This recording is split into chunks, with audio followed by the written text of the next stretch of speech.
ഒരു അന്ധൻ മറ്റൊരു അന്ധരുടെ കൂട്ടത്തെ നയിക്കുമ്പോൾ എന്താകും അവസ്ഥ? മുൻപിൽ നടക്കുന്ന ആൾ വീഴുന്ന കുഴികളിലെല്ലാം പിന്നാലെ പോകുന്നവരും വീഴും.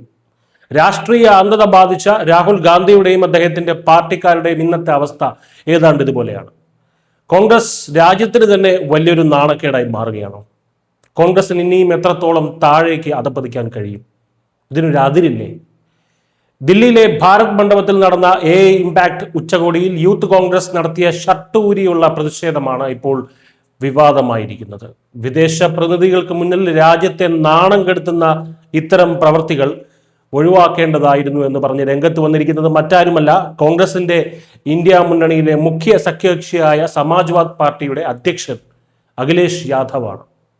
നമുക്കിടയിൽ ആഭ്യന്തര ഭിന്നതകൾ ഉണ്ടാകാം, എന്നാൽ ലോക നേതാക്കൾക്ക് മുന്നിൽ സ്വന്തം രാജ്യത്തെ നാണം കെടുത്താൻ പാടില്ലായിരുന്നു എന്നാണ് അഖിലേഷ് യാദവ് തുറന്നടിച്ചത്.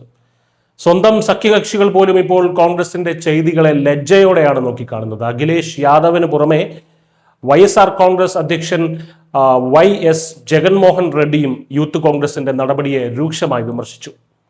ഇന്നലെ ഉച്ചകോടിയിൽ യൂത്ത് കോൺഗ്രസ് നമ്മളെല്ലാം നാണം കെടുത്തിയെന്നും നമ്മുടെ രാഷ്ട്രീയ ഭിന്നതകൾ എന്ത് തന്നെയായാലും ലോകത്തിന് മുന്നിൽ ഒറ്റക്കെട്ടായി നിൽക്കണമെന്നുമാണ് അദ്ദേഹം ഓർമ്മിപ്പിച്ചത്.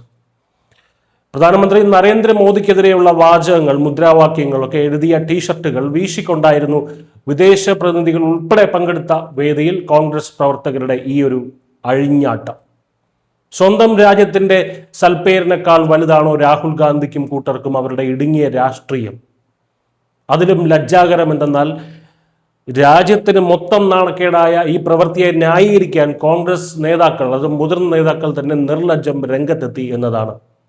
വിയർപ്പൊഴുക്കി രാജ്യത്തിന്റെ പേര് ലോകത്തിന് മുന്നിൽ ഉയർത്താൻ പലരും ശ്രമിക്കുമ്പോൾ ഉള്ള ഷർട്ട് കൂടി ഊരി രാജ്യത്തെ നാണം കെടുത്താനാണ് കോൺഗ്രസിന്റെ ശ്രമം. എന്തുതന്നെയായാലും ഈ ഷർട്ട് ഊരിയുള്ള പ്രതിഷേധത്തിന് നേതൃത്വം നൽകിയ 4 യൂത്ത് കോൺഗ്രസ് പ്രവർത്തകരെ കോടതി 5 ദിവസത്തെ പോലീസ് കസ്റ്റഡിയിലേക്ക് വിട്ടിട്ടുണ്ട്. രാഹുൽ ഗാന്ധിയുടെ നേതൃത്വത്തിൽ കോൺഗ്രസ് ഇന്ന് എങ്ങോട്ടാണ് പോകുന്നതെന്ന് അവരുടെ സഖ്യകക്ഷികൾക്ക് പോലും മനസ്സിലാകുന്നില്ല.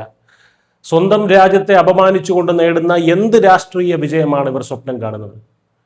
ഭരണം കിട്ടാത്തതിന്റെ ഫ്രസ്ട്രേഷനിൽ ഇന്ത്യയുടെ അഭിമാനം വിദേശികൾക്ക് മുന്നിൽ പിച്ചി ചീന്താൻ ശ്രമിക്കുന്നവർക്ക് ജനം കുറ്റിച്ചൂല് കൊണ്ട് മറുപടി നൽകുന്ന കാലം വിദൂരമല്ല. News desk news 8 Malayalam.